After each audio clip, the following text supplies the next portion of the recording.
아멘. 우리가 인생을 살아가다 보면 내가 예상치 못한 변수가 생길 때가 있습니다. 위급한 일이 인생에 생길 때에 우리는 평상시와 다른 가치 또 우선순위를 가지고 행동합니다. 우리 성도들의 이게 연령층대가 이제 부모님들이 많이 이렇게 나이가 드시면서 아프시고 또 힘들어하시는 그런 시점들이 다가오는 것 같습니다.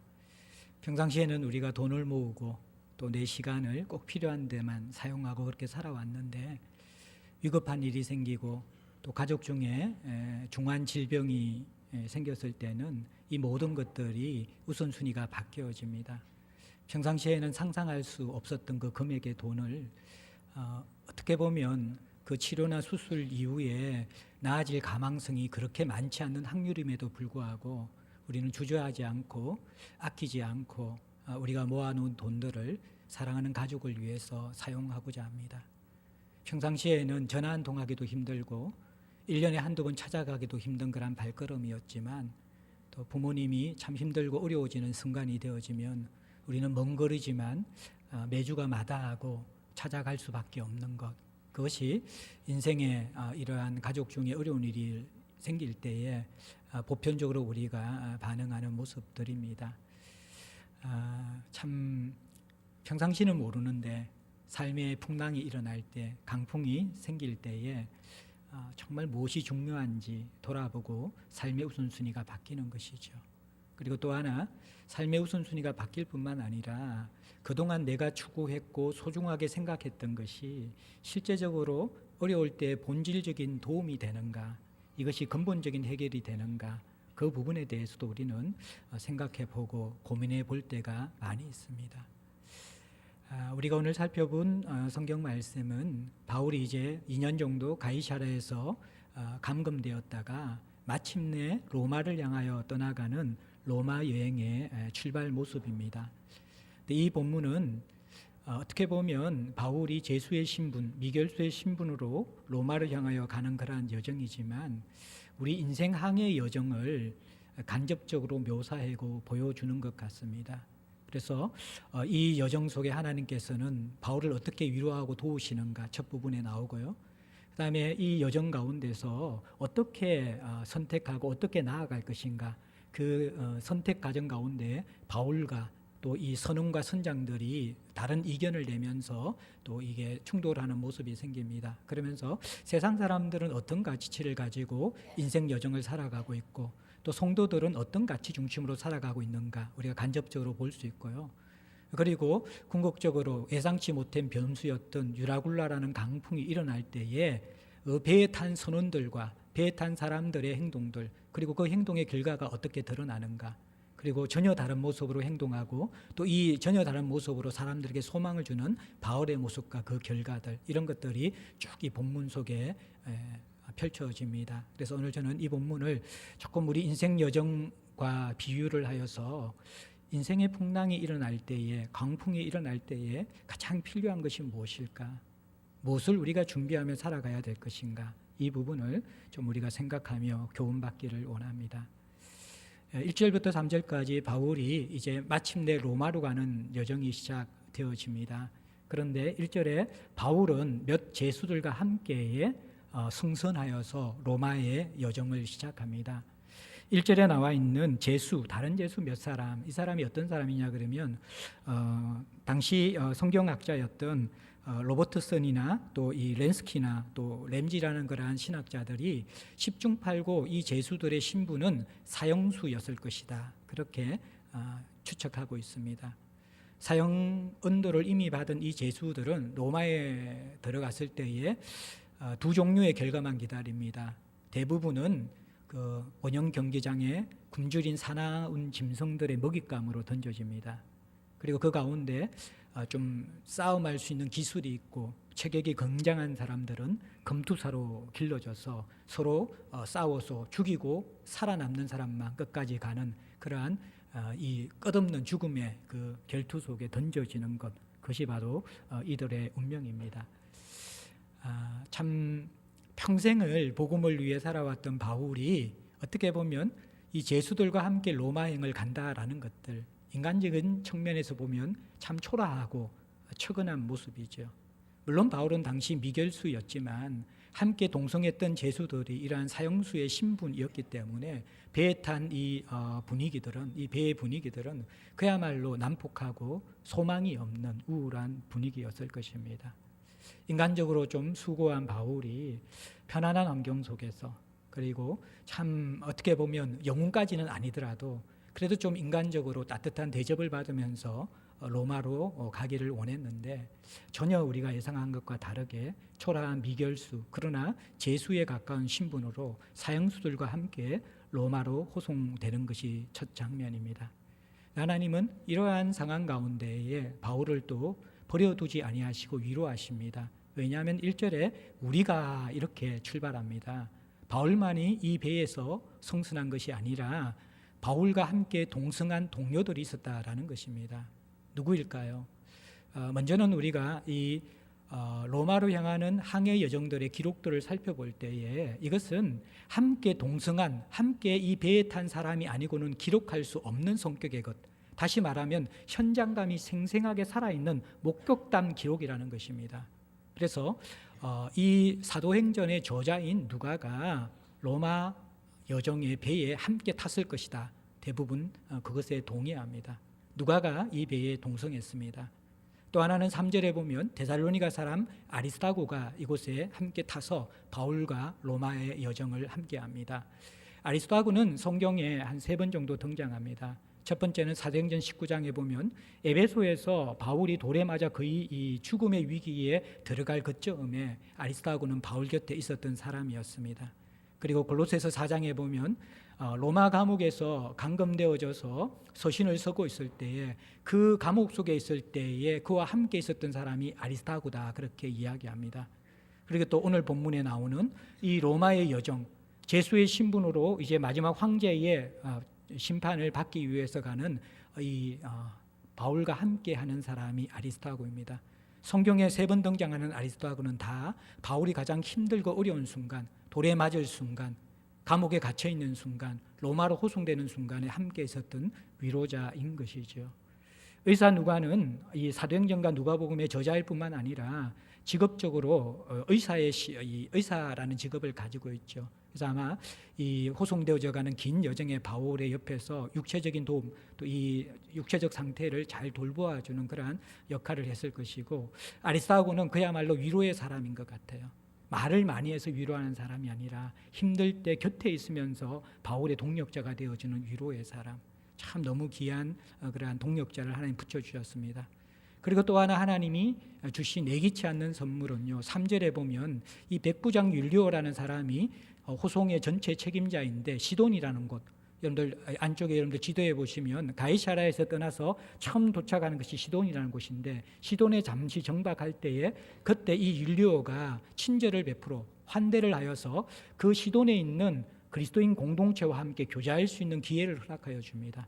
오랜 동안 감금되어 있던 이 바울은 참 한 사람 한 사람 소수가 면해오는 그러한 것은 감감이 있었지만, 그러나 이 수많은 형제 자매들과 함께 교제하는 풍성한 교제는 누려보지 못했습니다. 그리고 또 이 맛있는 음식을 지체들과 함께 먹고 또 주 안에서 깊은 교제를 하면서 긴 로마 여정을 향한 그러한 이 힘이 충족되어지고, 또 마음의 이 결핍들이 충족되어지고 하나님의 위로가 임하는 큰 격려를 받으면서 여정을 출발합니다.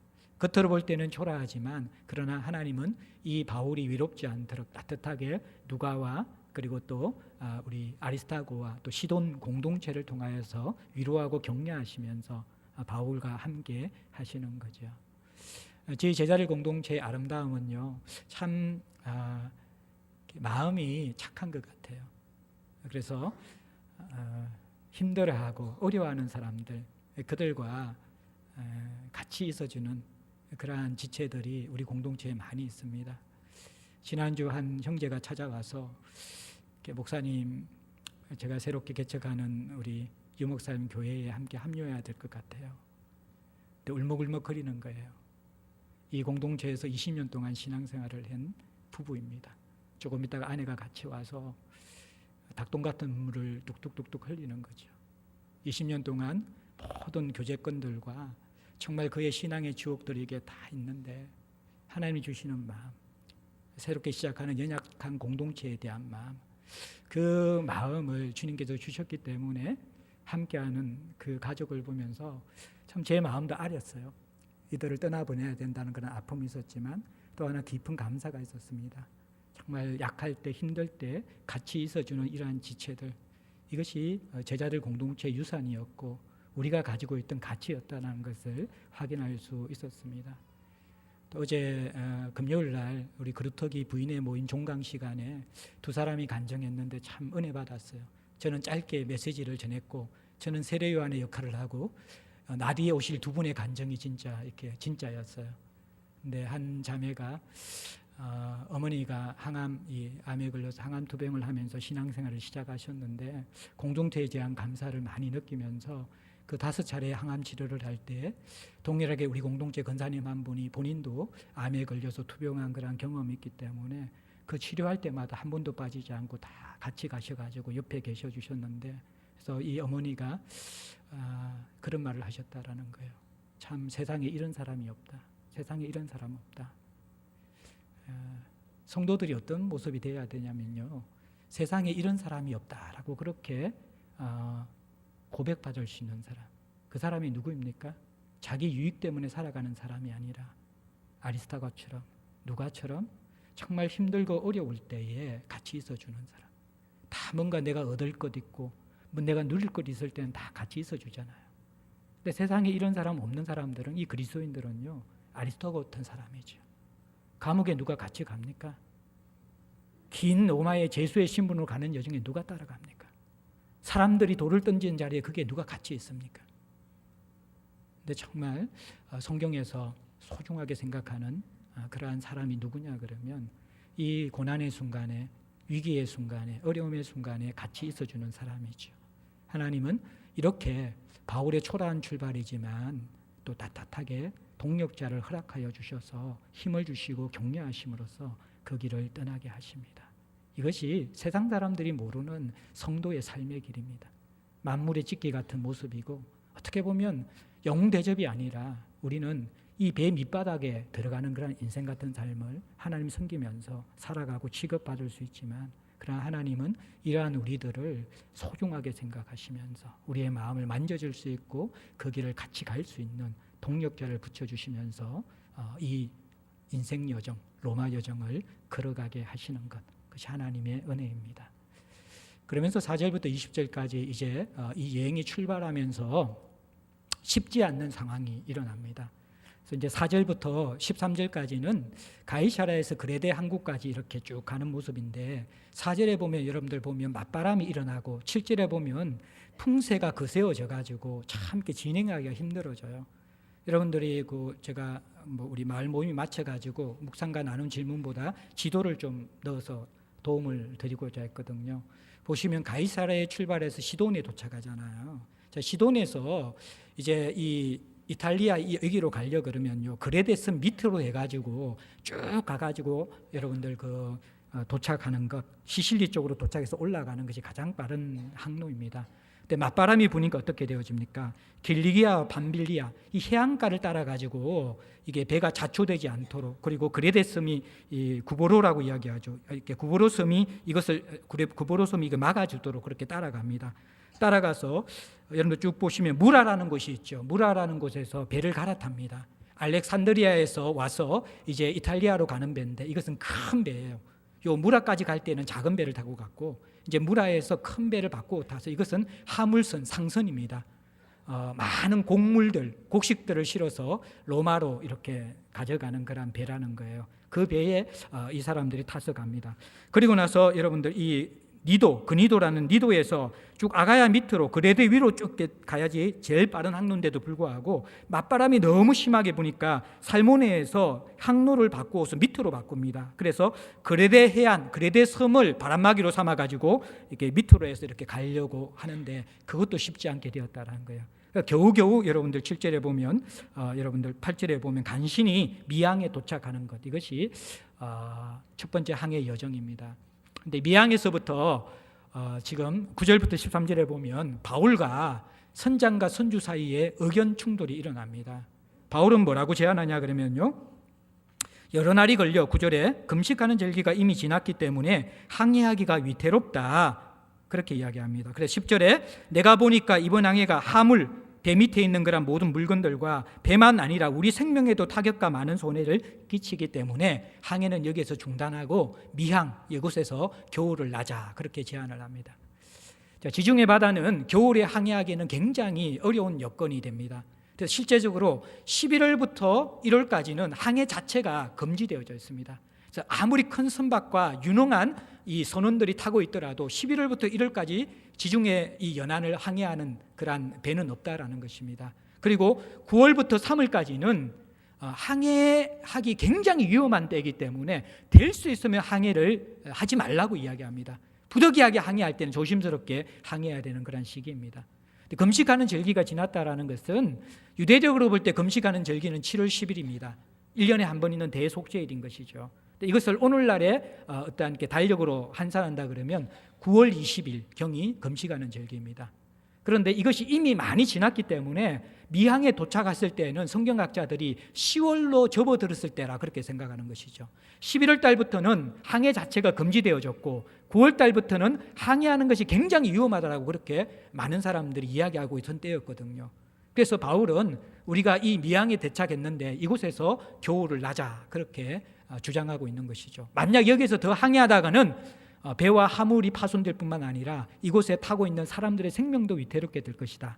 이것이 바울의 주장이었습니다. 그런데 선원과 선주들, 선장들은 12절에 이런 주장을 합니다.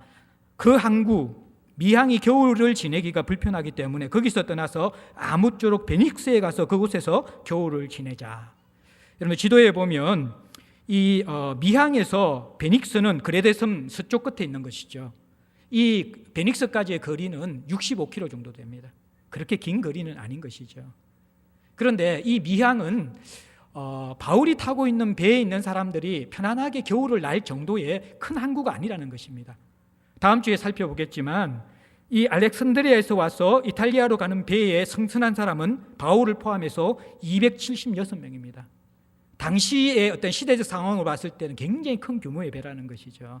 근데 이 276명이 미항에서 나기에는 그 미항의 시설이나 숙박시설이나 여러 가지의 부분들이 너무너무 불편하기 때문에 미항보다는 65km 조금만 나가면 베닉스라는 큰 항구가 있고 그 베닉스는 많은 우리 타고 있는 사람들이 충분하게 겨울을 날 수 있는 아늑하고 편안한 곳이기 때문에 그곳으로 가자 그렇게 주장을 하는 것이죠. 근데 이 결정권을 가진 율리오 백부장이 누구 편을 들어줍니까? 11절에 보면 바울의 말보다는 선장과 선주의 말을 믿으면서 베닉스로 가서 겨울을 나기로 결정합니다. 미항에 있다 그러면 지금이 10월 달인데 짧게는 1월 말까지 길게는 3월 말까지 미항에 있어야 되잖아요. 한 3개월에서 5개월을 거기에 머물러 있어야 되기 때문에 그만큼 긴 시간 동안 머물기에 너무 불편한 미항보다는 조금 우리가 무리하더라도 65km밖에 안 되니까 옆에 있는 베닉스로 가서 그 큰 항구에서 조금 편안하게 겨울을 과동하자 그러면서 베닉스로 가기로 결정하게 되는 것이죠. 그리고 13절에 보면 남풍이 순하게 불었습니다. 그러면서 그들이 뜻을 이룬 줄 알고 닻을 감아 그레데 해변을 끼고 항해했다 그렇게 이야기하고 있는 것이죠. 그들의 뜻대로 정말 베닉스로 가는 길은 아무런 문제 없이 순풍에 돛단 듯 자연스럽게 가는 것처럼 처음에 시작이 출발되어집니다. 네, 여기까지 우리가 그 미항에서 이 의견 충돌과 또 그들이 베닉스로 가기로 결정하는 이 모습들을 보면요, 어떻게 보면 이 인생 여정을 살아가는 사람들의 가치와 모습들이 간접적으로 드러나고 있는 것이죠.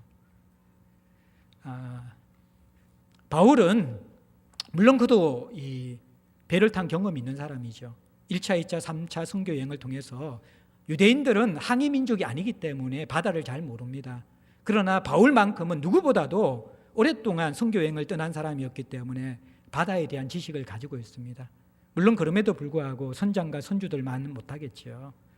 바다에 대한 지식을 배경으로, 그러나 바울이 이것을 주장한 것은 그는 기도하는 사람이었기 때문에 하나님이 주신 말씀과 하나님이 주신 그 깨달음을 통하여서 미항에서 겨울을 나는 것이 맞다라고 확신하면서 그렇게 주장하고 있는 것이죠.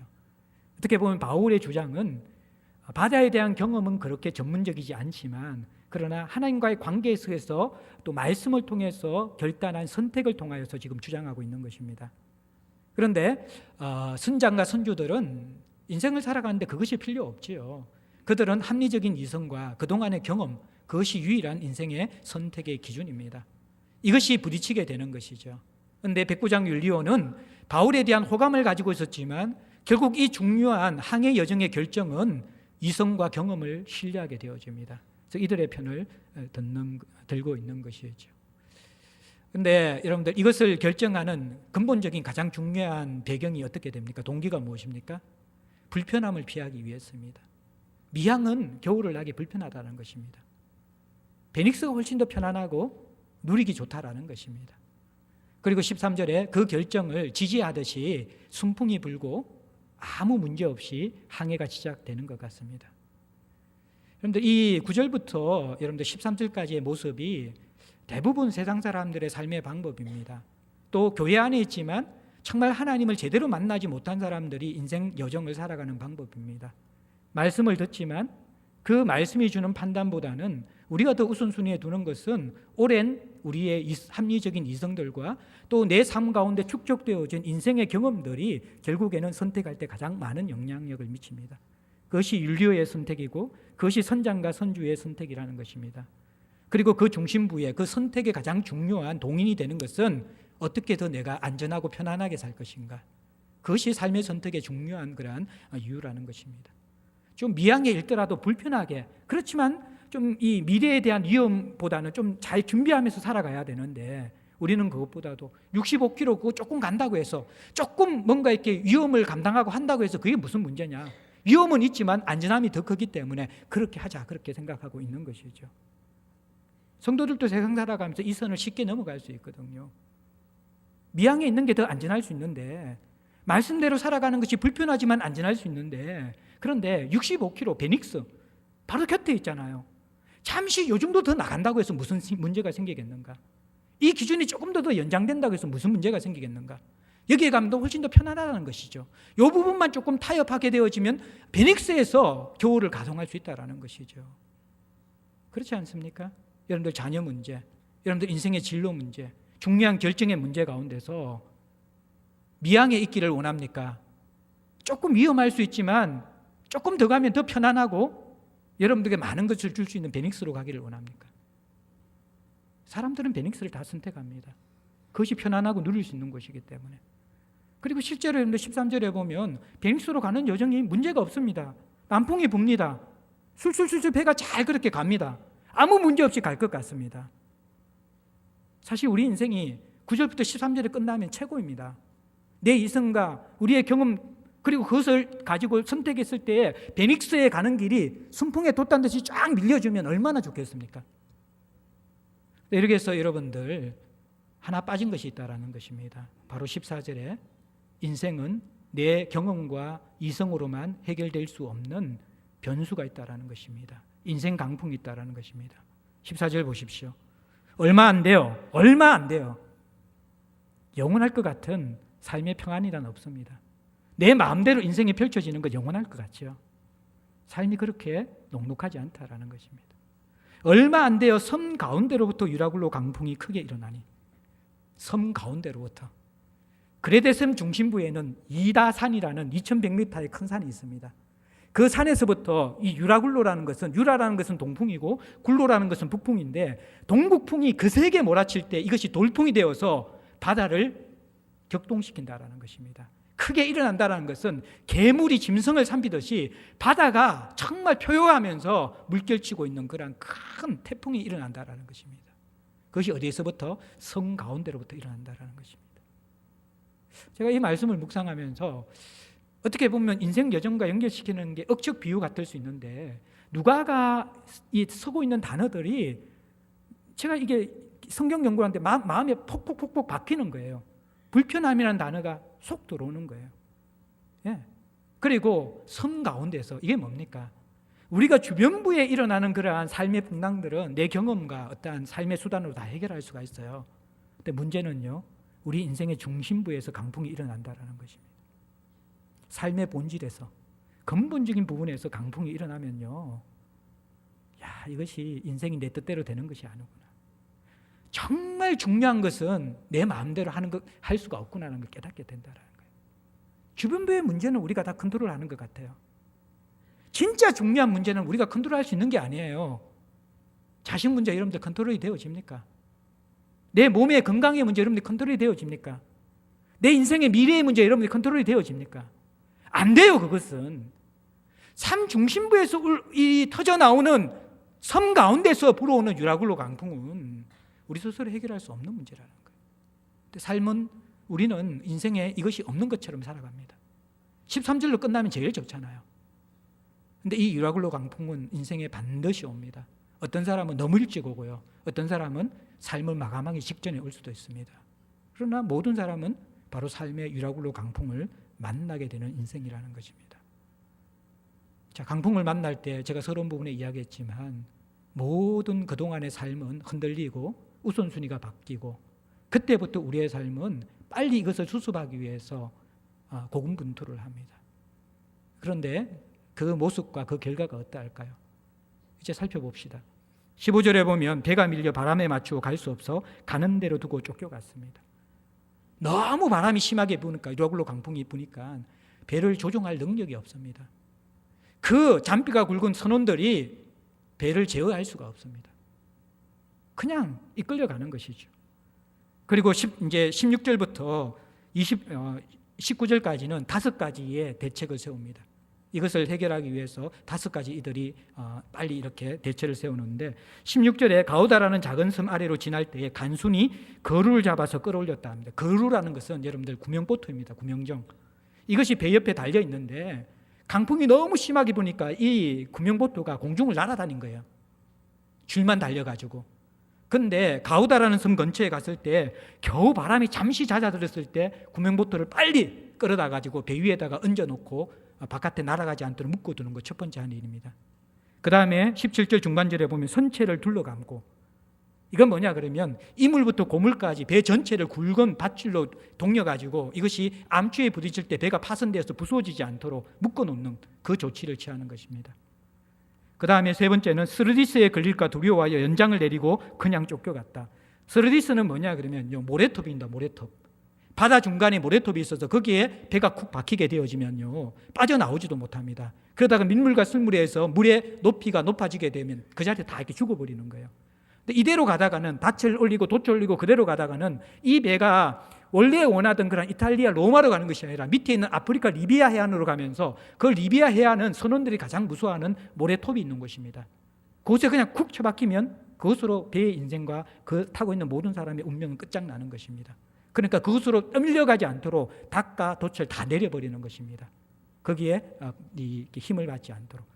자, 이 세 가지는 뭡니까? 그들이 그동안에 이 잔비가 굵은 바다를 항해하면서 터득되어진 전문적인 기술과 경험을 통해서 다 대처를 한 것입니다.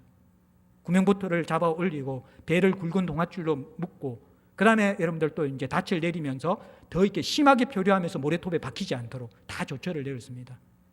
그런데 여러분들 18절 보십시오. 우리가 풍랑으로 심히 애쓰다가 이튿날 사공들이 짐을 바다에 풀어버리고, 다 했는데 풍랑이 잦아들지 않습니다. 이튿날은 뭐를 합니까? 짐을 바다에 버려버립니다. 그 다음 날도 풍랑이 잦아들지 않습니다. 19절에 보면 사흘째 되는 날은 어떻게 합니까? 배의 기구를 그들의 손에서 내어 버렸다, 그렇게 이야기합니다. 근데 이게 여러분들 인생 강풍이 불 때 우리가 대부분 살아가는 삶의 형태거든요. 첫 번째, 두 번째, 세 번째는 뭡니까? 그동안 우리의 인맥과 우리의 경험 다 동원해서 삶의 문제를 해결하려고 그럽니다. 그런데 그것으로도 안 될 가능성이 많이 있거든요. 풍랑이 계속 일어요. 그럼 그 다음에는 우선순위가 바뀌고 평생 동안 우리가 쌓아왔던 돈들을 아낌없이 이 문제 해결을 위해서 쏟아붓습니다. 여러분들 배에 화물을 던졌다라는 것은요 무슨 말입니까? 이 배의 목적입니다. 왜 배가 항해합니까? 그 실은 곡물을 로마로 잘 운송을 해야지만이 그 곡물에 대한 대가를 받아야지 목적이 완성되어지는 것입니다. 그런데 이들이 풍랑이 계속 부니까 뭡니까? 그 곡물을 바다에 던져버립니다. 풍랑이 계속 부니까 그게 자기에게 이제는 필요 없다라는 거예요. 오히려 그것이 목숨을 위협할 수 있는 것이 될 수 있다라는 거예요. 평상시 같으면 상상을 못하는 것이죠. 그 곡물 때문에 살아왔는데 그 곡물이 자신의 생명인데 생명과 같은 그 곡물을 바다에 던지는 것이 이들이 처한 행동이라는 거예요. 오늘날 같으면 뭡니까? 평생 모아온 돈들, 그것들을 우리가 어쩔 수 없이 다 내려놓게 되어져 있습니다. 그 다음 뭡니까? 배의 기구입니다. 배의 기구.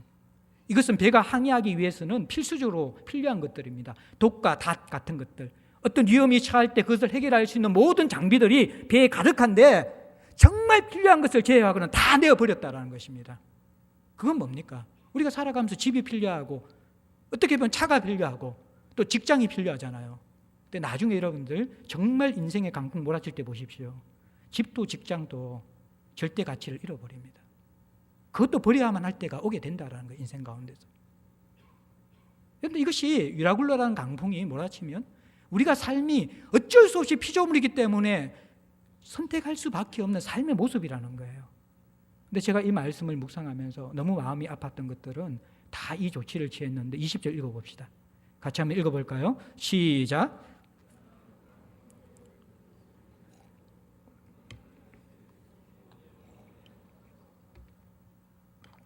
이랬는데도 여러 날 동안 해도 별도 보이지 않는다. 큰 풍랑은 그대로 있다. 구원의 여망은 없어져 버리는 것들. 이것이 여러분들 인생 풍랑 속에 정말 필요한 것이 없을 때에 맞이할 수밖에 없는 결과라는 것입니다.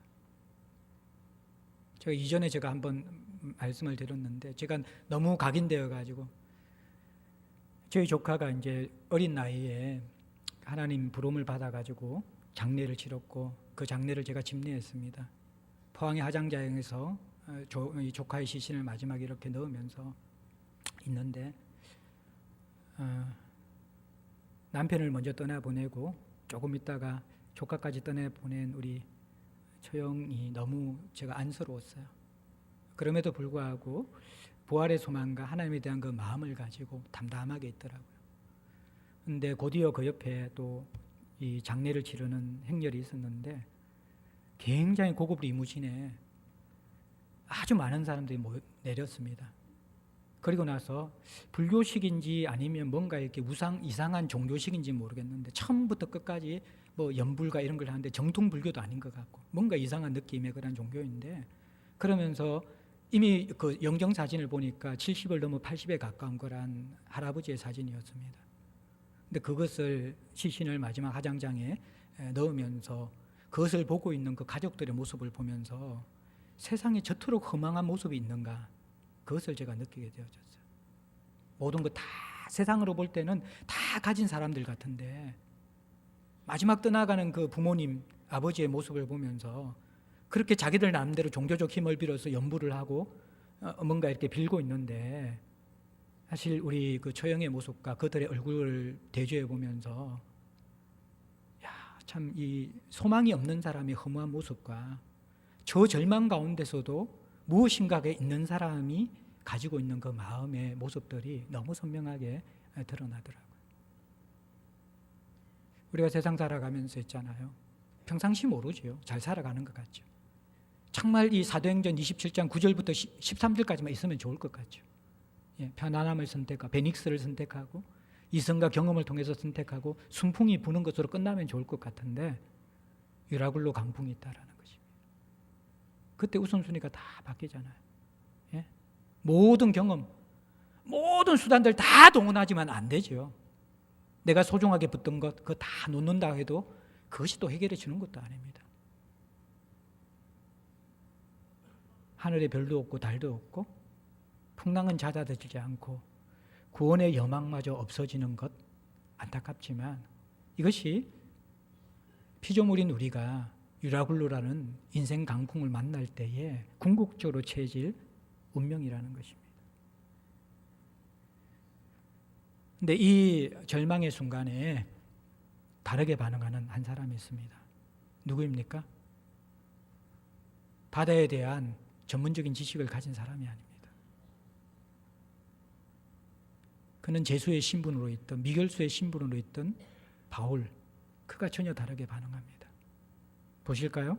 21절부터 여러 사람이 오래 먹지 못하였으므로 바울이 가운데 서서 말하되 여러분이여 내 말을 듣고 그레데에 떠나지 아니하였으면 이 타격과 손상을 면하였더라면 좋을 뻔했다.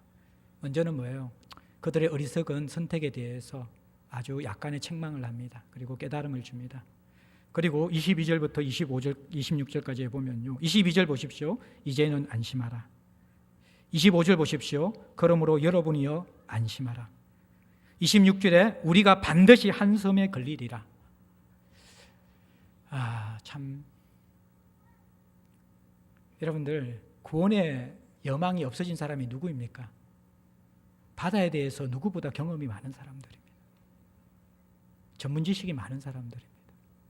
근데 이들이 모든 노력과 수단 방법 다 하고 나서 마지막 결론은 해도 달도 보이지 않고 구원의 소망이 없어진 것이었습니다. 근데 이 바울이라는 사람이 안심하라고 이야기합니다. 여러분들, 사람들은요, 평상시에는 사기칠 수 있는데요, 정말 위기의 순간에, 죽음의 순간에는 여러분들 본 모습이 드러납니다. 진짜 자기가 가지고 있는 것이 드러납니다.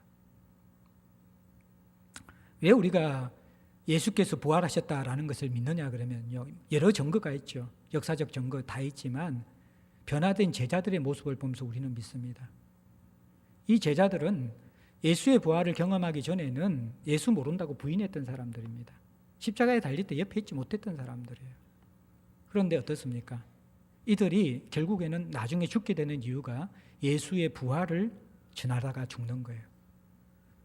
어떤 사람들은 이 예수의 제자들이 인류 역사상 가장 위대한 종교 사기꾼이 되어서 이 부활을 사기로 조작하여서 성도들을 끌어모아서 자신들의 부를 축적하기 위한 사이비 종교 집단이었다. 그렇게 이야기하는 사람들이 있습니다. 그런데 사기꾼들은요, 죽을 때는 자신의 본 모습이 드러납니다. 죽음 가운데서 자신의 생명을 바치면서 부활을 전가하는 것, 그것은 진짜라는 말이죠. 위기의 순간에 드러나는 모습은 진짜 모습입니다. 바울이 지금 안심하라라는 것이 허풍을 떨고 있는 것입니까? 아니라는 거죠. 바울은 진짜 안심할 수 있는 무엇인가 가지고 있었다라는 거예요. 왜 안심한지 아십니까? 현상적으로는 26절에 이 배가 한 섬에 걸릴 것이라는 거예요. 제가 이 말씀을 묵상하면 여러분들 뭔가 이게 영화나 이런 거 볼 때에 산에서 막 등산하다가 쭉 미끄러 떨어지는 경우에 딱 뭔가 이렇게 나무뿌리나 불뿌리에 딱 걸리면 살아나잖아요. 지금 이들의 운명이 이런 거예요. 한 배에 타고 있는데 이것이 유라굴로 광풍이 밀려가지고 쫙 미끄러지면서 이게 암추에 부딪힐지 모래톱에 박힐지 모르는 미끄러지는 그 상황이라는 거예요. 하나님께서 이 배를 걸리게 하시겠다는 거예요. 붙잡아서 구원해 주시겠다라는 거예요. 그러니까 안심하라는 거예요. 근데 이 바울이 이것이 허풍을 떠는 것이 아니라 너무나 담대하고 확신에 차서 이야기하는 거예요. 왜 그럴까요? 하나님이 말씀을 주셨기 때문에. 23절에 보면 23절에 보면 내가 섬기는 하나님의 사자가 어젯밤에 내 곁에 서서 말씀하셨다라는 거예요. 그 말씀은 22절에 보면 너희 중 아무도 생명에는 손상이 없고 배만 조금 파손될 것이다. 그 말씀 받았다라는 거예요.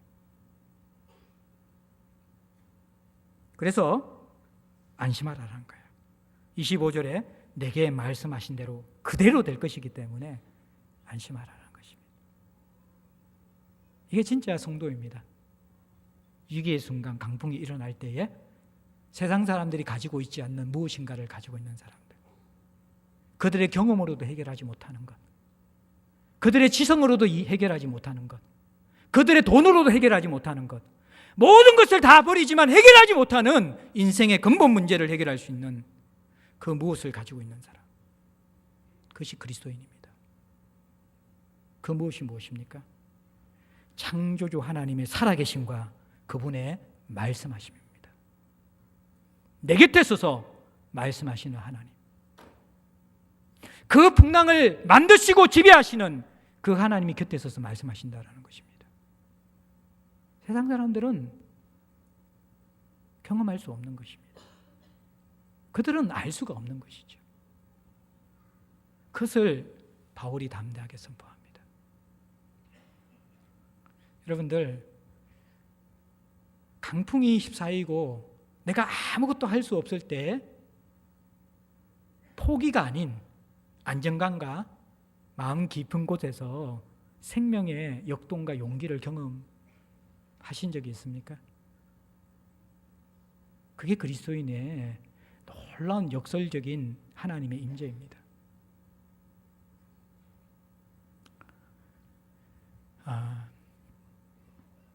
심령이 가난한 자가 복이 있다고 이야기하잖아요. 그것을 조금 다른 말로 이야기하면 인생이 파산된 자가 복이 있다라는 것입니다. 영적 파산이 있는 자가 복이 있다라는 것입니다. 왜요? 그 파산의 때에 정말 중요한 하나님이 나를 붙들기 때문입니다. 그때 진짜 중요한 것이 드러나기 때문입니다. 그리고 그것을 하나님이 주시기 때문입니다. 어떻게 보면 파산만큼, 인생의 파산만큼 우리를 복되게 하는 것이 없을 수 있습니다. 누구에게? 성도들에게. 그때는 진짜가 우리를 붙잡는 시기이거든요. 다 무너져서 아무것도 없는 시기에 우리는 예수만 경험하고 누릴 수 있는 것이죠. 어제 금요일날 그루터기 부인의 모임 하는데 또 한 분의 간정 속에서 그 이야기를 하더라고요. 우리 여기 앞에 있는 현수막에 예수 안에 뿌리 내리는 삶, 이것을 어떻게 이게 그 PDF 파일을 다운받아 가지고 한 이 A4 용지에는 그 밑에 크라이스트라는 예수가 없는 삶, 가짜 하나님을 섬기고 살았던 자신의 모습들, 그것을 다 기록했더라고요. 그리고 또 한 장의 A4 용지는 출력해서 이 그대로 크라이스트, 예수가 중심된 삶, 그러면서 그 이야기를 하시는 분의 간증을 들었습니다. 삶이 다 파산되었을 때 진짜가 무엇인지 깨닫게 되었다라는 거예요. 진짜가 무엇인지 깨닫게 되었다라는 거예요.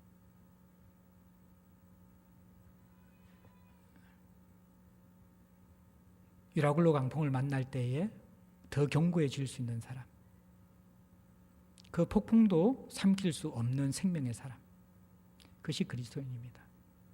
자신만 살 뿐만 아니라 24절에 놀라운 고백을 하죠. 하나님이 어떤 말씀을 하시냐 그러면, 바울아 두려워하지 말라. 네가 가이사 앞에 서야 하겠고 또 하나님께서 너와 함께 항해하는 자를 다 내게 주셨다. 제수 바울 한 사람에게 함께 항해하는 자 다를 37절에 보면 276명입니다. 그를 다 바울에게 주셨다라는 거죠. 이게 세상에 있는 성도의 영향력입니다. 우리가 세상 사람과 똑같은 가치 가지고 있을 때 베닉스함을 사랑하고 편안함을 사랑하고 이성과 경험을 우리가 사랑하고 또 그렇게 살아가면서 순풍이 있는 인생만 살아온 사람들, 인생이 뭔지 모르는 사람들이죠. 유라굴로 강풍을 반드시 만날 텐데 여러분들 그때 성도의 진가가 드러나게 되는데, 성도는 어떤 사람입니까? 나 한 사람에게 276명의 생명이 달려있는 사람입니다. 나 한 사람 살리기 위해서 276명의 생명을 살려주는 것이 하나님이십니다. 그것이 성도 한 사람의 가치이고 영향력이라고 오늘 본문은 이야기하고 있습니다. 여러분들은 인생을 어떻게 살아가고 계십니까? 서론 부분에 저는 여러분들이 아리스토가와 누가와 시동 공동체가 되기를 권면했습니다. 성도는 세상의 성공과 스포트라이트를 받으면서 영광스러운 삶을 살아가는 사람이 아닙니다. 어쩌면 성도의 삶은 제수처럼 밑바닥 같은 인생을 살아가는 삶입니다. 근데 그 삶이 아름답고 고귀한 것은 혼자 가는 삶이 아니라 누가와 아리스토고와 시동 공동체와 같이 가기 때문에 생명의 삶인 것이죠. 이 인생 여정에 서로가 그 역할을 해줘야만 합니다. 그리고 인생 여정에 꼭 여러분들 유라굴로라는 변수를 넣어두십시오. 인생에 있습니다. 그때 여러분들 진짜가 있습니까? 다 수고했는데 구원의 여망이 없는 인생, 그게 하나님 없는 인생의 마지막 결론입니다. 그 순간에 우리는 안심하라고 이야기할 수 있어야 됩니다. 왜? 살아계신 하나님의 말씀이 있기 때문에, 창조주 하나님의 말씀이 있기 때문에, 그리고 이미 내 삶에 그대로 되어진 것이 너무 많기 때문에, 그대로 될 것을 믿고 있기 때문에, 그리고 환경은 하나도 안 바뀌었어요. 여전히 풍랑이 일어요. 근데 그것을 믿음으로 선포하는 것이죠. 안심하라. 한섬에 걸릴 것이다. 하나님이 나를 살리기 위해서 너희들도 다 같이 내 손에 붙여서 살리실 것이다. 이게 강풍 속의 성도의 진짜 모습이고, 이 세상 가운데 성도가 드러나야 될 참된 영향력이라는 것입니다. 사랑하는 성도 여러분들, 여러분을 너무 가소평가하지 마십시오. 그리고 우리의 인생을 내 이성과 경험 안에서만 속단하지 마십시오.